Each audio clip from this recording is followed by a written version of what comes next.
We ain't hear about it no more. And now these dudes that we were talking about are now sending their kids to college. And that's how it's supposed to be. Not sitting in jail for the rest of their life. So, you know what I mean? Well, somebody who's in jail might be in jail for the rest of his life. Might even get the death penalty. Is Yella Beezy. We got a new update. Now, we know he's facing the death penalty, but now the prosecutors are using his music against him in the capital murder trial.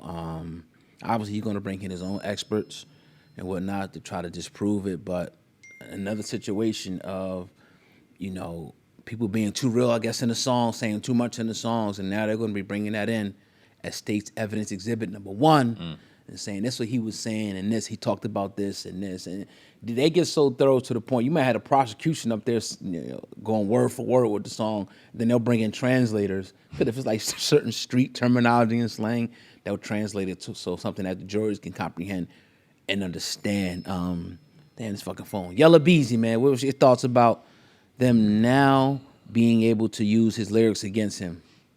I don't like it. I never have liked it. You should be able to use freedom of speech and freedom of expression in an artistic form to be able to articulate what you're doing. But they're not stupid, and a lot of these rappers are painting you and giving you play-by-play as to what they did in real life in their songs. It's no longer about art. It's a blueprint to what actually fucking happened. Damn. It's not art anymore. Damn. Some of these motherfuckers aren't artists, and I'm not saying it's Yella Beezy. Some of these motherfuckers actually rap. They do the shit and they talk about it in lyrical form. But when you have some white prosecutor reading it to 12 white jurors and they're reading it, I'm a bust a cap in your ass. I hit 5 shotties in so-and-so. That shit sounds like, oh my God, I done killed this man and I done wrote out a confession. A confession. Yeah. I done wrote out the confession right here for you. So I don't know. It takes a lot for somebody to get the death penalty. There's a lot of appeals and things to go on. And hopefully he gets to the point where he doesn't lose his life in jail. Will he spend the rest of his life in jail? That remains to be seen. That whole situation is crazy. The politics down there are crazy. I was just thinking about that today because I seen one of the people, I'm not going to say that was directly involved, but that was intertwined in that situation speaking yesterday, and he's not in prison or in jail or anything like that. He's a public figure. And it made me just reflect on things that I heard out there. And, man, it all kind of stems from him wanting to defend himself. And You talking about Beezy? Yeah, but... Yeah, it's I don't know, a lot of time, I'm not going to say every time, usually when it's these type of things, a lot of times it's retaliation, or that the said person done something a lot of the time, you know what I mean? But, the court just got to deal with it accordingly. Like, all right, this is what we got. They're not going to get into all the other, stuff that Mo 3 was accused of because we heard a lot of things that he was a motherfucking demon down that motherfucker. Yeah. So that's how the streets go, man. Somebody that kills somebody, then somebody's come back for this person, then, you killed this person, then they come back for this person, and, they did this person wrong, so I'm going to do you wrong. So that's why it's kind of, it's a lose-lose at the end of the day. So with those lyrics, man, like you broke it down perfectly, it's to the point now where these guys, when you start giving names and locations, talking about the gun you used, talking about who you was with when you did it, All right. What car you was in a cat. It just becomes a self-fulfilling prophecy. It just becomes you just told on yourself. You self-snitched at this point. And all they got to do is start putting the piece. Well, okay, he was in a Hellcat. Okay, he was on Rollins Street. He said he was on Rollins Street in music. Okay, he said he used a Draco. He has a Draco. We found a Draco in his car. It's just putting the pieces together. That's simple math, bro. Simple mathematics, man. That's simple. So at the end of the day, it's just like, man, regardless of the situation, man, I hate to see this happen to brothers, man, but the old adage goes, if you do the crime, gotta do the time. And some certain instances, they look at it worse, murder for hire, than actual murder. Yeah. In certain instances. So we'll see. Do you see him possibly getting a death penalty? What's your thoughts on that?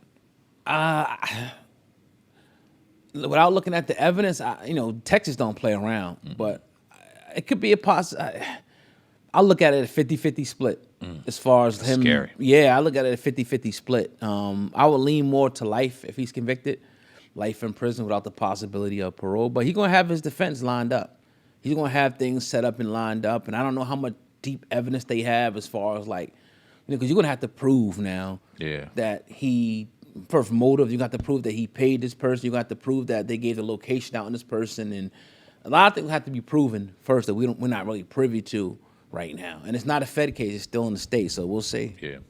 Man, I hope that man don't die, but yeah, we'll see. Definitely. Well, somebody who's trying to make sure people don't die is Michael Jordan. Man, he opened up another clinic. He has one, I think, in Charlotte, and he opened up another health clinic in Wilmington. A little bit of what Mike said. Delaware? North Carolina, my bad. Okay. We're there to support. He doesn't have any money, doesn't matter. We're going to do whatever we can. So this is Michael Jordan. He's opened up 2 absolutely free health clinics in North Carolina, one in Wilmington and one in Charlotte. That's a lot more there, but you get the point. Yeah. You can come in there, no matter if you got health insurance, no matter what, and you're going to be able to be seen.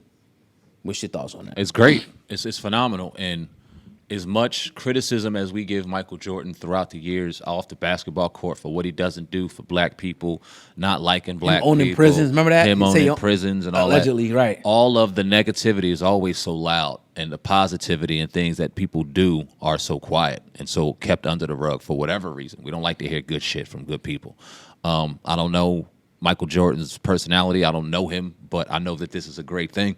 I know that there's people out here struggling with health insurance and trying to get aid and are reluctant in even seeing these doctors or seeing people that they need because they don't have insurance and they don't want to get hit with charges. Absolutely. So they'll rather just go ahead and deal with whatever they're dealing with as opposed to deal with the anxiety or just the discomfort of not having the ability to take care of what they got to take care of, whether it be for them or their kids or whatever the case. So to have the comfort in knowing that I could be seen and be taken care of without having to have this astronomical bill thrown on the top of my head, it's a great thing. It's very important. And we should, it's a shame there's only 2. And I don't know how many there are throughout the country, but this shit should be accessible just as easily as fentanyl is, or just as easily as EBT cards are. This should be accessible to people because there's hardworking people. You bust your ass every day. I bust my ass every day. There's plenty of men and women out there that bust their ass every day for their families that can't necessarily get EBT benefits, can't get health care or, state health care stuff, and they got to pay out of pocket. Hell, there's people that work,